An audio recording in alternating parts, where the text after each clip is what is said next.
প্রমাণ পাবো যে সরকার কি দেশে আইনের শাসন চায় নাকি জঙ্গলি শাসন চায়। অবশেষে সরকারকে যখন গলা চিপে ধরেছি তখন সরকার হলো মামলা নিতে বাধ্য হয়েছে।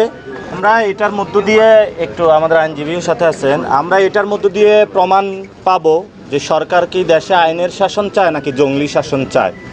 দুপুর থেকে আমরা জঙ্গলি শাসনের মধ্য দিয়ে গিয়েছি। অবশেষে সরকারকে যখন গলা চিপে ধরেছি তখন সরকার হলো মামলা নিতে বাধ্য হয়েছে।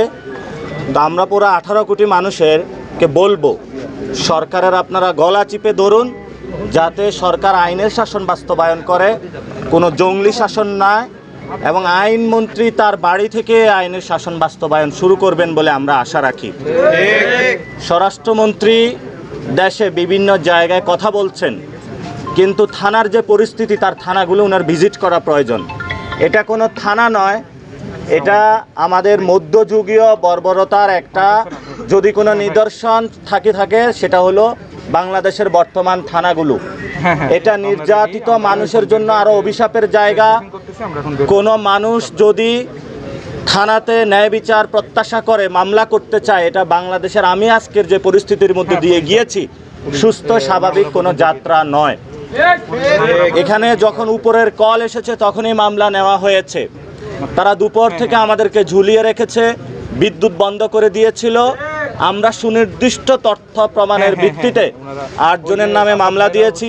এটি ছিনতাইয়ের মামলাও আছে সেখানে, কারণ আমাদের ক্যামেরা, মোবাইল সবকিছু তারা চুরি করে নিয়ে গিয়েছে। এবং আমরা আশা করব উত্তম এবং ন্যায় বিচার পাবো। সরকার আইনের শাসন প্রতিষ্ঠা করবে, কোনো জঙ্গলি শাসন বাংলাদেশে প্রতিষ্ঠা করবে।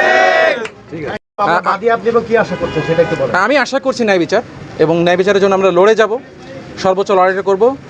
আমরা দেখবো এরপরে যে আমাদের জাস্টিস সিস্টেমটা, আমাদের তো আসলে সদ্যই দেখলাম যে সুপ্রিম কোর্টের যে হচ্ছে বিষয় আমাদের হচ্ছে ছিল সচিবালয় ছিল, সেটাকে বিলুপ্ত করা হলো, যেটা বিএনপির 31 দফার মধ্যে ছিল। বিচার বিভাগের স্বাধীনতা রক্ষার জন্য তারা যেই প্রতিশ্রুতি দিয়েছিল সেই প্রতিশ্রুতি তারা নিজেরা এখন ভঙ্গ করছেন। তো তারা তো নানা রকম জাস্টিফিকেশন দেন, হ্যাঁ, কাগজে কলমে ছাড়া তারা বাস্তবে তারা আমাদের বিচার ব্যবস্থাকে তারা উন্নত করছেন। তো আমরা দেখবো আসলে কতটা উন্নতি হয়েছে। তাদের দলের অফেন্ডার, হামলাকারীরা আইনের আওতায় আসে কিনা, সঠিক বিচার তাদের বিচারের সম্মুখীন তাদেরকে করা হয় কিনা, এটা আমরা দেখব।